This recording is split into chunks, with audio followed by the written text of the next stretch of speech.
Not only was it The Flash that failed this weekend, well, Disney Pixar's Elemental failed big time this weekend as well. It brought in like $11 million on its opening day in much less than 30, I think it made $29.5 million over the weekend. But that's not what this movie is getting roasted for. This movie is getting roasted for the fact that it has what they call the historic first non-binary character for a Disney Pixar film.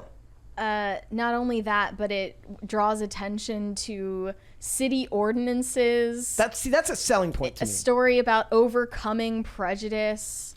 What else? That was migration, xenophobia. Yeah. It draws on themes of xenophobia and migration and how love transcends differences. Well, that sounds like a whole mess of fun. That sounds like a freaking blast. Sounds like a blast for the whole family. Sign me up for the movie about xenophobia and migration. Yeah, someone said it was mostly about city ordinances and not in a clever way. That's funny though. That's at least memeable. Okay, but I really, this is a race allegory. There are 4 elements that live in this society, but separately, and a girl made of fire and a guy made of water fall in love, but their families don't approve of it because society, man. And they get this actor, this poor actor who comes out. By the way, this movie has Mamadou Athie, who's they advertise him as from The Black Box. Mamadou Athie, if I remember correctly, now maybe my brain is just scrambled today, was the lead actor on a Netflix series called Archive 81, which is extremely depressing, but a very, very good watch. I do recommend you checking that out. I would have you check that out before I would have you check out Elemental, personally. But so it's... I saw this announcement from the voice actor Kai Ava Hauser, who is a non-binary voice actor. Big announcement, I got to play Pixar's first non-binary character. Meet Lake. I voice Lake in the new movie Elemental, seeing it in theaters tonight with my friends, so if you can catch it in theaters too, if you want to see him. And this is Wade's younger sibling. Lake is a clever name for it. Not really. I like it. Not really. I like it. So this is not even a protagonist character. No. This is just on the sidelines. So I'm wondering, how the heck did you even shoehorn it in there, like the information that this character is non-binary or goes by they, them pronouns? Or is it like some kind of water pronoun? We got a $20 one there from Dave Gazzulli. It's like, my pronouns are drip drop. Well, they could have had Gina Carano do that. Dave Gazzulli said, this is just like the Phantom Menace featuring the intricacies of intergalactic trade law. See, I find that clever. Like, I find the idea of somebody, like, I like the idea of some dude who just really hates homeowners associations writing an entire movie based on crappy laws having to do with how like, tall your shrubs can be cut. Like, I like that. I think that's more like, that to me is more clever and more inviting to all people because it's kind of silly than saying, let's make a movie about really, really raw topics like racism, xenophobia. This is just a story about racism to feed and indoctrinate kids. Yeah. Plaz said, the secret of Pride is that it's a recreation of the ancient Mesopotamian pagan Ishtar cult. I'll continue after the crisis party. Thank you. We miss you, Phil. We miss you, Ian. We miss you, Carter. We're gonna have Phil back on when he gets back in town. Yes. Whose month-long midsummer celebration, Tammuz, featured temple prostitutes, transvestites, cross-dressers, and other paraphilics. Where were the temple prostitutes? I'm asking at the LA Dodgers. I'm asking for a friend. Were there prostitutes at the LA Dodgers game? I don't know. We had union strippers at the writers' strike. So anything goes these days. I mean, they were lunch shift union strippers, but they were still strippers. So I guess this was a big leap in progress for representation of non-binary characters. Should we watch in the clip? Kids movies. Should we watch the clip from? Hold on, I got it here. From what? Hold, please, guys. Okay. Yeah, from the other two. Let's watch this clip, guys. It's rather prophetic. Yeah. Hold on. Globby. That's right. Globby will be the Haunted Buddy's first ever openly queer character. Sorry, so this this goo is full homosexual? The goo is homosexual. Incredible. Yes. No, very cool.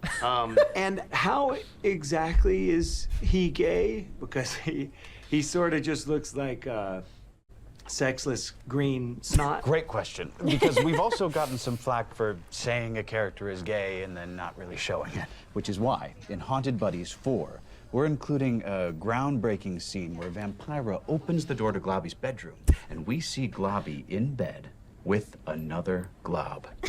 Which is huge. I mean, for Disney to include a scene as unapologetically gay as this? Right? I mean, two globs in bed, it doesn't get more gayer than that. It doesn't get more non-binary than this. Like, like clips like that remind you that actors, I guarantee you plenty of actors think all this stuff is stupid. Like, nobody didn't take that role on principle. Those people all acted in that scene because at the very least they can laugh at themselves if they're part of that community, or they can laugh at it because they too understand that the rules we as a society are forcing each other to live under now are absolutely ridiculous. I'm pretty sure that someone made of a flame and someone made of water, they don't have genders anyway, so... It opened to just $11.8 million on Friday. Because no one gives a shit about what Pixar is doing these days. The lowest. That's Disney's fault too. It is, yeah. Like Disney is focused heavily on their own animation and seems to be kicking everything Pixar other than Toy Story to the curb. Well, also Disney animation isn't doing well either, given Strange World. But they would rather see Disney do better than Pixar. Right. Right. It's just like Zootopia, yeah, that did well. But once again, it's just another allegory to teach kids about race. You know what's gonna be funny? I don't think kids, first of all, understand what's being implied. You know what'd be funny? They also don't care. They don't care. Kids don't care. Like, the other thing that would be funny, you know what Disney's like? I like the idea one day that they're sitting there in their office, right? And Bob Iger's there, and he's taking his meeting. He's got Feige over here. He's got Kathleen Kennedy here. He's got the head of Pixar over here. And then one day, they just realize, they're like, crap, we've done all the firsts. Yeah. The first gay, like, every company has now officially done the first other thing. And Bob goes, quick, buy another company.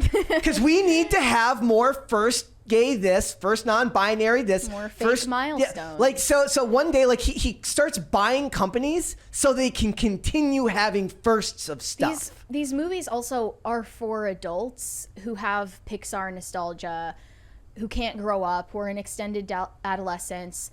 They're weirdo Tumblr users who make like gross sexual fan art on DeviantArt, who are shippers. That, like, the furries, those were the fans of Zootopia. I don't think that but the furries this and is for kids anymore. Haven't the furries and the bronies proven themselves to be, for the most part, they leave everybody else alone and they just do their own thing? Am I imagining really, that? no. Like, it feels like plenty of them just like they're like the libertarians as long of the as they're weirdo. having their Like, furry conventions in them, public. leave them be. I don't like it. If you're not bothering me, I'm not going to bother you. If you want to go be a furry, if you want to be They notoriously try to involve other people in their weird I think the kinks and other kin fetishes. do that. I feel like the other kin are the weirdos. Who and cares the furries about are the normals. distinctions? They're all the same. They're degenerates, Brett. Why are you using their language? I will let them be. If they You leave can't- other people what- be, I will leave them be. What is it? You can't destroy the master's house with the master's tools? Look, This applies here, Brett. Or can you? I don't remember the phrase. If the other kin and the furries want to have their own convention and they're consenting adults and they do whatever they want, leave them be. I don't care. Totally fine. Pixar's movies are just for adults at this point. They're also made by adults who are self-indulgent, trying to tell stories about themselves. Like Turning Red was a perfect example of this. It did a little bit better, but Luca did terribly. Yeah. Which is, Yeah. But that was COVID, right? I mean, that was during 2021. Yeah. just dump these all on streaming or like get rid of them altogether. The chat is on your side. The chat says yes about the there's furries. no actual like concrete difference between otherkin and furries. Come on. Now they think Brett's a secret furry. That is, yeah, that's they're Well, very let's run firmly, with that. They're very firmly on your side. What's your persona, Brett? I don't have a what. Are you a fox? No. Wait. Everyone picks is that. Where You're the, not like other furries. Okay, is that where the song came from? What song? What does the fox say? No. Remember that? That was before people even knew what furries were. It was a more innocent time in 2012. I miss it. The good old days, right? when times were simpler. When times were simpler. Look, I think what they need to do, what Disney needs to do, they need to just set up like a holding company. They can create a new company every few years, and like just every few years you have one movie and you get all of the firsts out of the way in the one movie, and then you just dissolve the company. So they make a company next year called what would be a great company? First Star. And then they have the first gay this character in a First Star movie, first non-binary this character in this movie, and they get through all of them. They You make also one need movie. to do the intersections. Okay, maybe they got to release 2 movies a year then, and then they can get it all done, all out of the way at once, and it'll be fine. I don't understand like who finds this impactful as a social commentary on where we're at in 2023. Yeah. With race relations, where we're talking about like elements don't mix. Like that's a very on the nose allegory. Yep. If I ever saw one, no one is like. I'm sorry, is there like a popular sentiment against like interracial dating in 2023? No. Not from normal people. That's because that's what this movie is clearly about, and it's mainly for people to, virtue signal about bringing their kids to see it. And kids don't care, and they didn't go see it because nobody cares. Because it's not funny, it's not fun, it's not interesting, and in a lot of ways, it does reek of try hard, right? Like, look at this great message we're making. Oh, what is it? Others pointed out the movie could have worked much better as an allegory for accessibility, given Ember's comment about the city not being made for fire people. Yeah, being made of fire, it's a disability. And it's really hard out here for people who are made of fire. Why is it that, in a world made for water? You know what I think it is? I think one of the reasons I love entertainment prior to 2016, like even so people who watched Extraction 2, did you catch that one of the characters has a hearing aid? Like even in the movie, like I don't remember, like was that a studio note? Did they require the character to have that? It's like when those things were created and used in stories before, it was always done in a way that really elevated the story. In the movie I was watching, it just seemed like something that just kind of sort of got added in. What was it? Covert Affairs? Yes.